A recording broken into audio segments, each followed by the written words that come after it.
Yo guys, what is going on? It is Invin here, and today what I'm bringing to you guys is a quick update video on the double XP weekend, which has actually been extended to double weapon XP for every weapon in the game. And as a result of that, what I'm going to show you guys is a few of my favourite weapon XP farming spots. Now, hopefully, some of these are obviously going to be slightly more popular, but I'm going to include quite a few so that hopefully on your own servers, you can find somewhere that is a little bit less crowded, because right now, a lot of these zones are in very high demand. So, first things first, we're going to jump into this, but before we do, if you haven't already done so, and you do want to stay up to date with all of the latest and greatest from New World, and you want to see tips, tricks, and guides for the latest patch, the Heart of Madness, make sure you drop in a subscribe down below, as it would be really helpful to my channel. And if you do go on to enjoy today's video and find it useful, don't forget to drop me a like, as that massively helps to support my content here on the channel as well. And without further ado, let's jump into this. So as you guys can see by this epic graphic on the screen here, we have a double XP weekend event from April 1st to April 3rd. So at the time of watching this video, we have a couple of days worth of this, and it has already gone live, which is why I'm making the video right now. Now this post says, "Greetings adventurers, to celebrate the Heart of Madness release, this weekend will be the first double XP event in New World. With double weapon XP, you'll be able to find the mix of upgrades and abilities that fit your playstyle with the weapons that you want, and get a head start on leveling up the brand new blunderbuss. For those making their way to level 60 and headed towards the culmination of Isabella's tale, the double character XP will help give you the boost that you need. All players will receive double character XP and double weapon mastery XP for every weapon starting on April 1st, which is now. It's already gone live when this video goes up, and running until April 3rd. So if you are watching it after then, unfortunately, you have missed this event. However, the areas for grinding the XP for the weapons is still going to be really good, so do take note of those. We're excited to hear tales of your battles against the Tempest and the innovative ways that you use the blunderbuss. We'll see you in Eternum." So this is really cool. It's the first time that we've had a double XP event in New World, and of course, like it said there, this is for character XP as well. So if you've been away from the game for a while, you want to come back to it to maybe try out some of the new stuff in the update, and you're still not level 60, now is a fantastic opportunity to be able to do that. So by all means, do jump in and give it a test, because now is a great chance for that. Now what we're going to move on to here is just having a look at some of the locations, and I'm actually going to show you in character, as in the game, where some of these locations are and how to do them. But the first one that I want to mention, which is my favourite, but it does seem to be fairly crowded at the moment, and that is going to be Dead Man's Cove, right down here in Monarch's Bluff. This one is really good. It's very easy to do once you're level 60, because it is only a level 25 area. But there is plenty of people in this location for that reason, and the fact that there's a big group of enemies in the outside courtyard bit and also inside the cave as well. Lots of big groups you can get, so you can get massive weapon XP in a very short amount of time. But of course, like I said, that does mean that this is contested. So what I've got for you guys is my second location that I go to here, which if you have a look on the map, I am at the Restless shore just over this side, and I'm at the top fast travel point. And what we're going to do is we're going to head over to the pirate camps, which is this one right here, the Channel View Post and the Ocean View Post.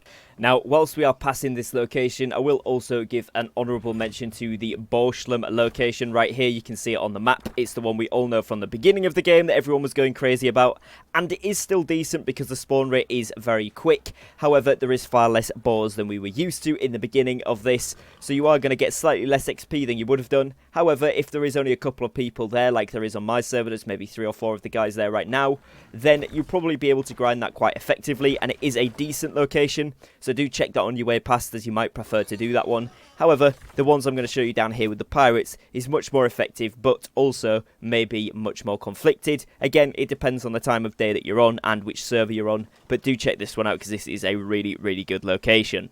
So what we're going to do is head all the way down to this first one here, and I'm just going to show you guys Channel View Post, but Ocean View Post is exactly the same as this. If there's a camp or you want to make one, then that is a great location, just in case you do get trapped.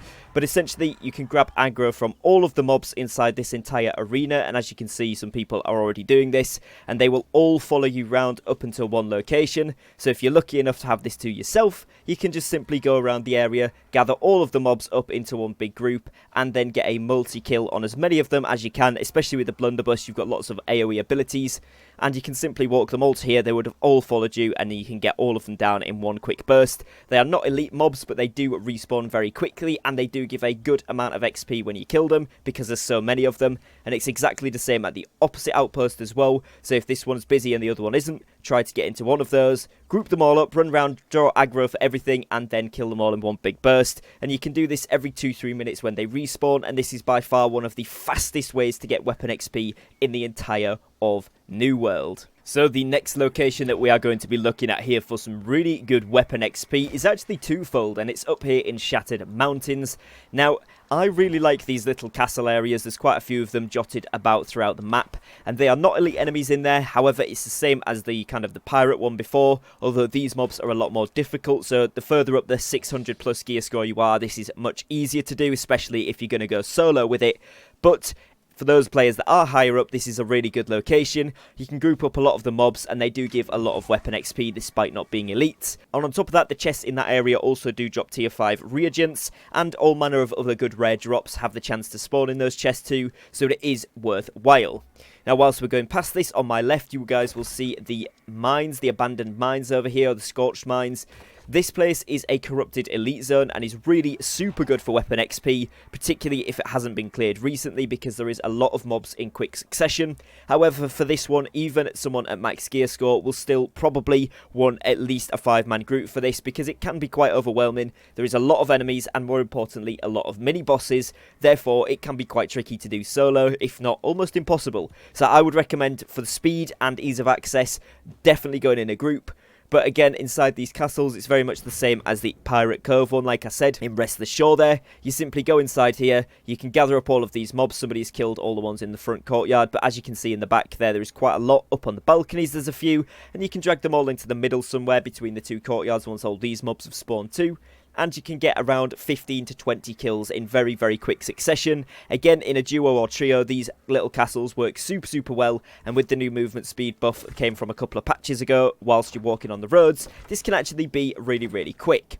Now, if you don't want to do mines or these castles, and you do want to still do stuff in Shattered Mountains, the Merkgard area is also really good. However, again, it has a lot of bosses, and these bosses in there, particularly the Flaming Swordsman, can be very hard to kill, particularly if you have a group of maybe under 10 players, meaning that you would need to get a big group together. However, during Double XP weekend, it's highly likely that people are going to want to play this, so it may well be worth your while to try that out. Try and get some new loot, maybe some timeless shards for the blunderbuss, or maybe even some of the craft mods. But either way, all of these locations are super good and really good to get your weapons up as quick as you possibly can. Now, if you are more of a solo player, there is an honourable mention to go out to Mourningdale. The reason for this is because all around pretty much the main settlement and, of course, the fast travel points here, there is a lot of good areas that you can go to, all of these kind of locations, if you will. And again, these have similar amounts of mobs. They are a lower level and they're not elites, but you can kill them pretty quickly if you are a level 60.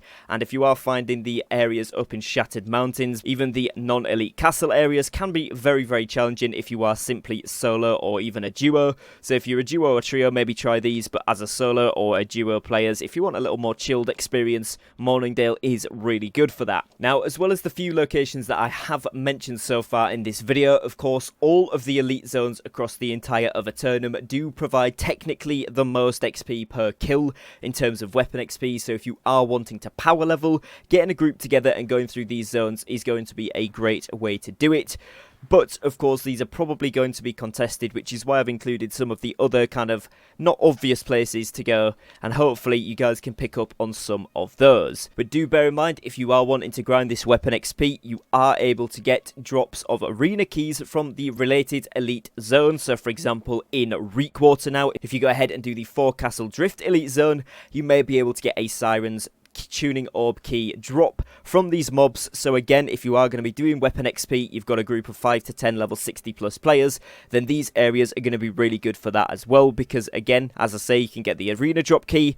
They now give 50 umbral shards and have had their rewards increased, so they could be a pretty good bet to do as well, because you're getting 2 for 1 with that weapon XP, good drops, and of course the loot from the chests, it's a pretty good location. So for the most part, if you have got the groups and you've got the amount of players you need, I would recommend doing some of the higher level elite zones, especially the level 60 plus players. But anyone in between, all of the areas that I have mentioned in today's video are very, very good. Just try to find the least contested one so that you can get away with as much weapon XP as possible whilst this double XP is active.